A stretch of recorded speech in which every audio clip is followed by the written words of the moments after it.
Alright, pansamantala po muna natin puputulin yung misa po kanina o humilya ni Pope Francis dyan po sa May Tacloban. Ngayon po ay nakikita nyo, papalabas na po ng Palo Cathedral itong si Pope Francis at nakasakay na po siya dyan sa kanyang pupopil. Kanina nga, Kirby, dyan naganap yung pananghalian niya kasama yung 30 na survivors na nasalantanga ng bagyong Yolanda. So tapos na kanyang lunch at ngayon naman alamin na natin kung saan na ang next na schedule ni Pope Francis. Oo, dahil kina-short nga, minamadali yung ilan sa mga activities because of the threat nga nung bagyong si Amang. Kirby, ngayon nakalabas na siya sa Archbishop's house. Ngayon naman ay tutungo na siya para to pay respects to Yolanda victims sa May Palo mass grave. So going to mass grave para naman bindisyonan yung ating mga kababayan na silawing palad dyan sa bagyong Yolanda. So doon po sa mga kababayan po natin, patungo na po ang Santo Papa dyan po sa may mass grave kung saan po inilibing yung ating mga kababayan na nabiktima po nitong bagyong Yolanda.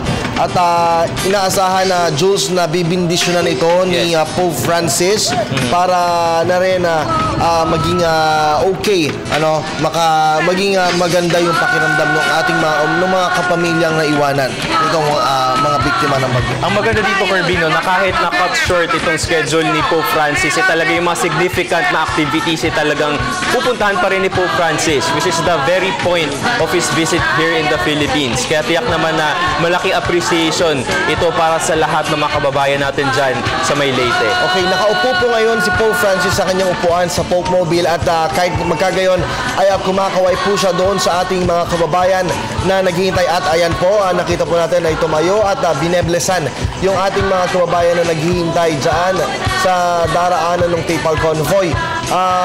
Kasama niya po sa loob ng Pope Mobile, ito po si Archbishop John Du at yung Pope Mobile po ay dahan-dahan lamang po na umaandar. I guess tumigil pa sa mga oras na ito at para makapagkamay, may kinamayan si Pope Francis na madre at ilan pong mga religious persons at sa mga oras po ito ay bineblesan niya po muli yung ating mga kababayan dyan po sa may Tacloban sa may Palo Leyte. At kung napapansin natin, Kirby, hindi na nakasuot ng kapote si Pope Francis at maging ilan sa mga nakikita natin sa paligid niya. So most probably we can say na medyo tumila siguro yung ulan as of now. Muli pong bumilis yung takbo ng Pope Mobile ni Pope Francis at patungo na nga po yan dyan po sa may mass grave kung saan po bibindisyonan ni Pope Francis yung mga labi nung nabiktima ng bagyong Yolanda. Okay, as of now, merong changes ulit. Si Pope Francis ay dadaan muna sa Pope Francis Center for the Poor in Palo. Okay, so yun muna kasi ang isa rin sa mahalagang nasa point ng agenda ni Pope Francis dito dahil ito nga ay ginastusan talaga ng Vatican para makatulong sa mga nasalanta ng bagyong Yolanda before. At sinasabi nga, Kirby, itong center na ito ay naging evacuation center din pala ng mga recent floods dito sa May Leyte. At saka ang pagkakaalam ko rin ito ay pinondohan. Napakahalaga nito, Jose. Ito ay pinondohan mismo ng Vatican at kaya ito ay isinunod din sa pangalan ni Pope Francis. So muli po, doon po sa ating mga kababayan, sa mga oras pong ito ay umandar na po ang motorcade nitong si Pope Francis going nga po sa Center for the Poor. Okay, Pope Francis Center for the Poor. Once again, nililinaw natin sa lahat ng mga kababayan natin dyan sa Leyte na lahat ng scheduled activities niya ay pupuntahan pa rin po ni Pope Francis pero sa mas maiksing panahon lamang. Okay, nakita po natin yung ating mga kababayan. Ayan, kumakaway, masayang-masaya sa pagdaan ni Pope Francis po. Ito yata yung Center for the Poor, I guess, Jules. Nakahanda na yung ating mga kababayan para sa pagdating ni Pope Francis. Talagang kumakaway at kahit na umuulan, may mga bata, matanda na nandyan na iniintay yung pagdating ni Pope Francis. Alright. So, tuloy-tuloy at medyo mabilis, yung Papal Convoy ni Pope Francis going to the Pope Francis Center. Dyan pa rin yan sa may Palo. Nakikita natin, Kirby, sobrang festive pa rin ang spirit ng mga kababayan natin dyan. Despite the signal number 2 typhoon, may tuloy-tuloy pa rin ang pagsasayaw, pagkakanta.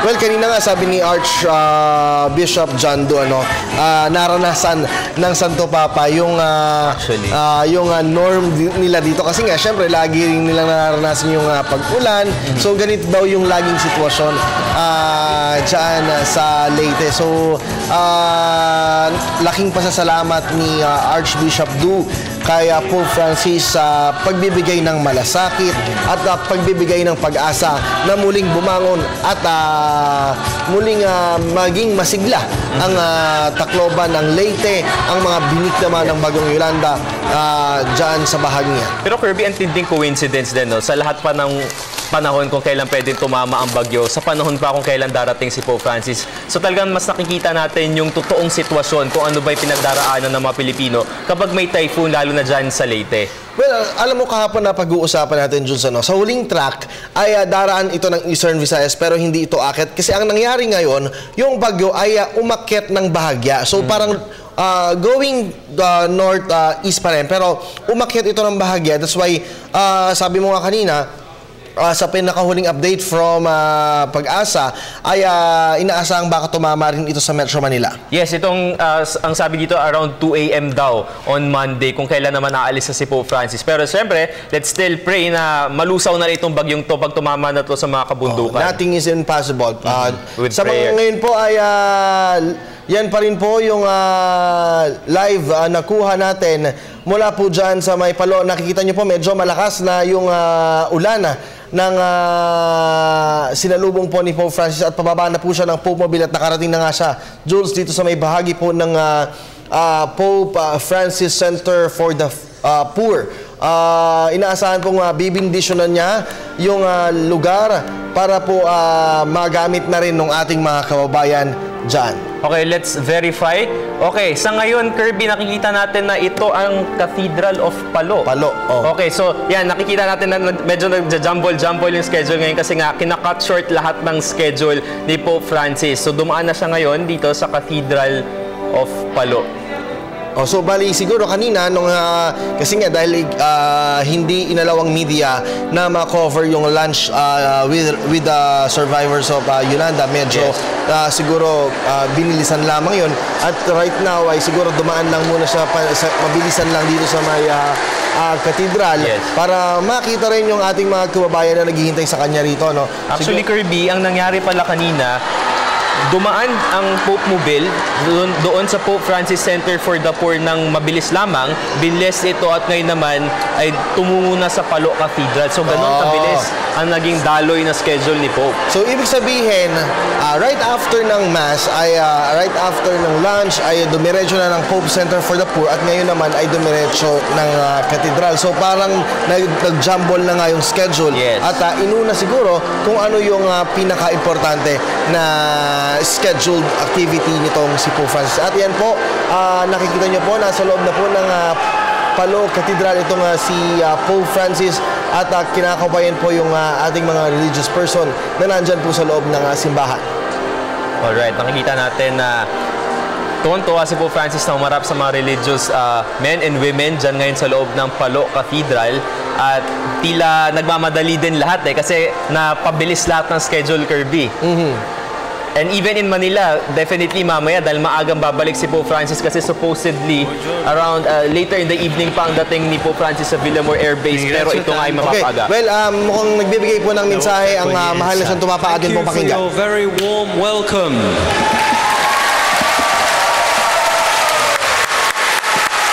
E anche quel cardinale che entra lì col Cardinale Tagle è il segretario di Stato, Cardinale Parolin, here is the Secretary of State, and today it's his birthday. Ma si li canta alcuna cosa? Yes.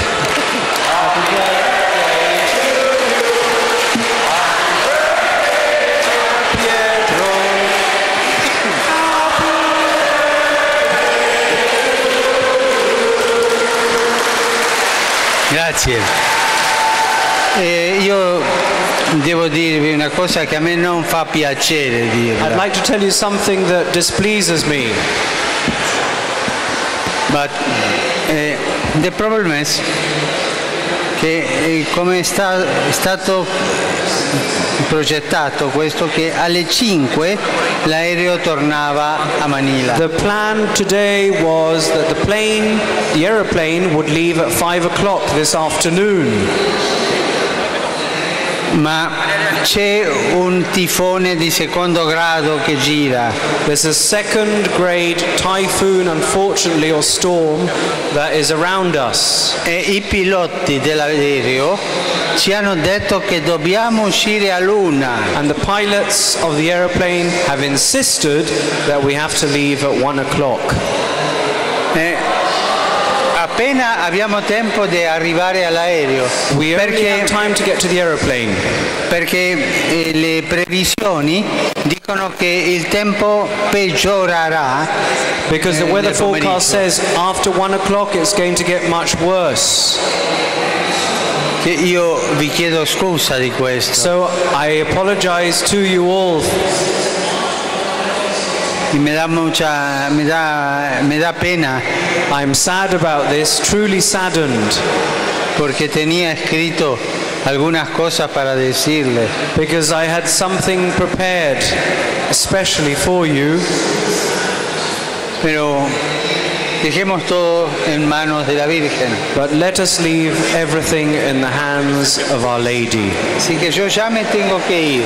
Because I have to go now. Pero ¿saben cuál es el problema? Do you know what the problem is? El avión no puede aterrizar acá. The airplanes can't land here. This is a problem. Ahora todos juntos vamos a rezar una de María a la Virgen. Let us pray together the Hail Mary. Le doy la bendición. And then the Holy Father will give his blessing. We say together. Ave, oh Maria, piena di grazia, il Signore è con te. Tu sei benedetta fra le donne, e benedetto il frutto del tuo seno, Santa Maria, Madre di Dio, prega per noi peccatori, adesso e nell'ora della nostra morte. Amen.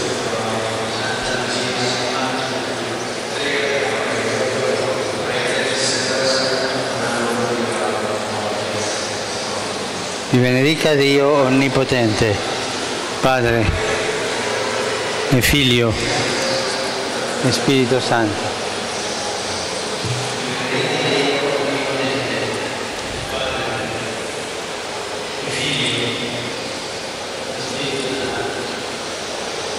E vi chiedo due cose. I ask you for two things, please. First, pray for me. Second, be quiet. The Archdiocese is giving the Holy Father a gift. Our Lady of the Immaculate Conception, made from the debris of the church, wood from the debris of the church. We are giving it to him as his parting gift. He also has given us a gift, La Madonna del Popolo. It's a mosaic, and he blessed it for us, and he's leaving it with us.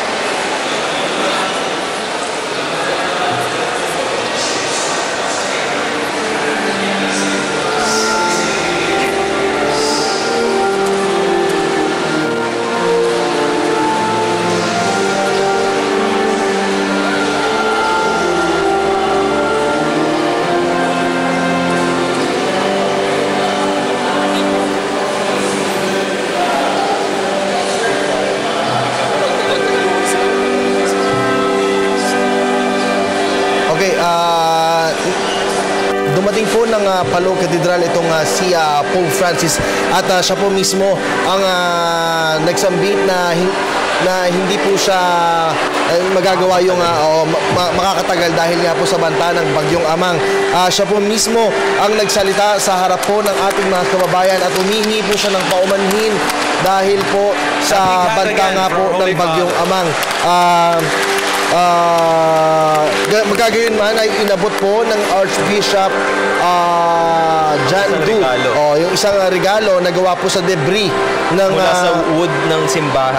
At si Pope naman ay nagbigay ng mosaic para naman iiwan yan sa may palo. At binindisyonan niya na rin yan, Kirby? Oo. So sa mga oras po ito ay papalabas na rin po ng Palo Cathedral itong si Pope Francis. At mukhang papunta po siya dito sa may mass grave. I think kasi yung mass grave ay nasa tabi lamang, Jules, nitong cathedral, ano? Yes. So yan po, marami po tayo nakikita, maraming mga nagmamano at mukhang lalagyan po ng kapote itong si Pope Francis dahil malakas na po yung pag-ulan na naranasan dyan po sa may bahagi ng Tacloban ng Palo, Leyte. So kanina, Kirby, nung nakita natin na mabilisan yung napaka-simpleng pagsasalita ni Pope Francis kung saan nga nag-apologize nga siya dahil nga dito sa weather forecast. Siya pa mismo nagbigay ng weather forecast na may signal number 2 raw. At nalulungkot nga daw siya dahil nag-prepare daw siya ng something for the people ng Palo, Leyte. So sinasabi niya kanina na let us leave everything in the hands of the lady at nagdasal sila ng Aba Ginoong Maria sabay-sabay.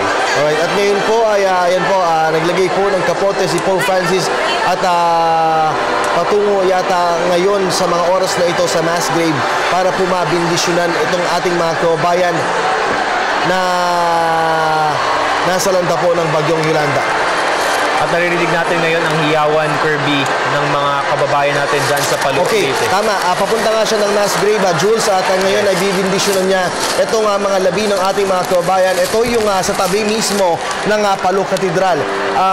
Mabilis lamang, Jules, yung naging series of activities itong si Pope Francis dahil nga inaasahan yung bagyo in this afternoon after 1 o'clock daw at siya mismo yung nagbigay ng forecast. At kasi there's a possibility na mas lumakas pa ito ay ayon mismo kay Pope Francis. Ibinalita na yan sa audience dyan mismo sa may Palo Cathedral. Muli po doon po sa kakabukas pa lamang nung kanilang mga telebisyon, nagawa na po ni Pope Francis yung ilan sa mga aktibidad ng mabilisan dyan po sa may bahagi po ng Tacloban at ng Palo, Leyte. Ito po ay dahil sa banta po ng Bagyong Amang. Kaya po hindi na po natupad yung iba pong mga, hindi na po nasunod sa tamang oras yung ibang mga series of activities na dapat niyang gagawin. Okay, pero magagayon man, nagawa niya lahat yung mga activities.